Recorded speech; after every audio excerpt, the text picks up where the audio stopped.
3 महीने पहले ही सचिन के घर बेटी का जन्म हुआ था। उनका परिवार फाइनेंशियली वीक था और वो एक झुग्गी बस्ती यानी कि स्लम एरिया में रहते थे। रात के 9:30 बज रहे थे। बच्चे की मां ने उसे दूध पिलाकर सुला दिया था।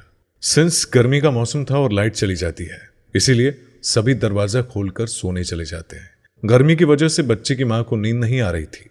वो रात के 1 बजे तक जागती रहती है, लेकिन आखिरकार थक हार कर वो सो जाती है। लगभग रात के 3:30 बजे के बीच अचानक बर्तन गिरने का शोर होता है। सभी जाग जाते हैं और देखते हैं कि बिल्ली ने बर्तन गिराया है। तभी उसकी नजर बिस्तर पर पड़ती है और उनके होश उड़ जाते हैं। बच्ची बिस्तर से गायब थी। 3 महीने की बच्ची खुद से तो कहीं जा नहीं सकती थी। ऐसे में उसे बिस्तर से गायब देखकर पूरे परिवार में हड़कंप मच गया। अभी 1.5 घंटे पहले ही उसकी मां सोई थी। घर वालों के हाथ पैर फूल गए। वो हर जगह बच्ची को ढूंढने लगे। आस पड़ोस मोहल्ले के लोग भी जाग गए और सभी उसकी तलाश में लग गए। घर का गेट खुला हुआ था और ऐसे में कोई भी घर में घुसकर बच्ची को उठा सकता था।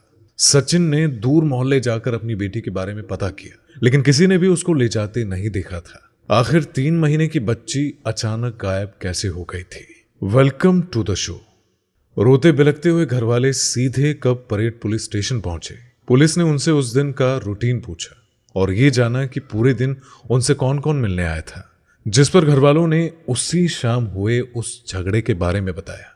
8 जुलाई 2021 रात 8 बजे सचिन के घर बेटी हुई है।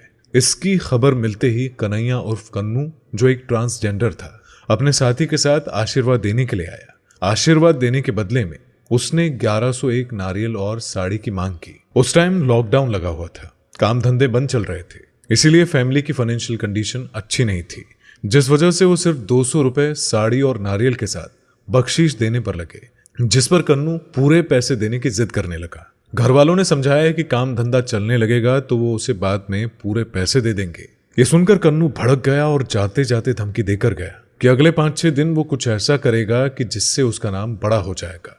पूरा इंसिडेंट सुनते ही पुलिस ने सबसे पहले सीसीटीवी फुटेज से कन्नू का चेहरा आइडेंटिफाई किया और उसकी फोटो लेकर जगह जगह तलाशी करनी शुरू कर दी। कन्नू का पूरा नाम कन्हैया दत्ता चोगले था। पुलिस उसके घर भी गई, लेकिन वो वहां पर नहीं मिला। वहीं किसी ने कन्नू को बताया कि पुलिस उसे किसी केस के सिलसिले में ढूंढ रही है, जिस पर वो अकड़कर बोला कि मैं डरता हूं क्या पुलिस से, और खुद ही पुलिस स्टेशन पहुंच गया। एक तरफ कन्नू पुलिस स्टेशन पहुंचा और वहीं दूसरी तरफ पुलिस को समुद्र किनारे दलदल के पास नाले में एक बच्ची की लाश मिली, और जब उसकी शिनाख्त की गई तो वो बच्ची सचिन की लापता हुई बेटी थी। पोस्टमार्टम करने पर निकल कर आया कि उसके साथ दरिंदगी की गई है, और वहीं पुलिस ने कन्नू से सख्ती से अपने तरीके से पूछताछ शुरू कर दी, क्योंकि बच्चे की डेड बॉडी भी मिल गई थी। इसीलिए उसके पास अब होशियारी दिखाने का कोई भी मौका नहीं था। कन्नू ने बताया कि पैसे न मिलने पर उसने गुस्से में बदला लेने का सोचा। वो रात के 3 बजे जब सो रहे थे तो अपने साथी सोनू के साथ चोरी छुपे घर में घुसकर वो बच्ची को उठा लेता है और उस बच्ची के साथ घिनौना काम करता है।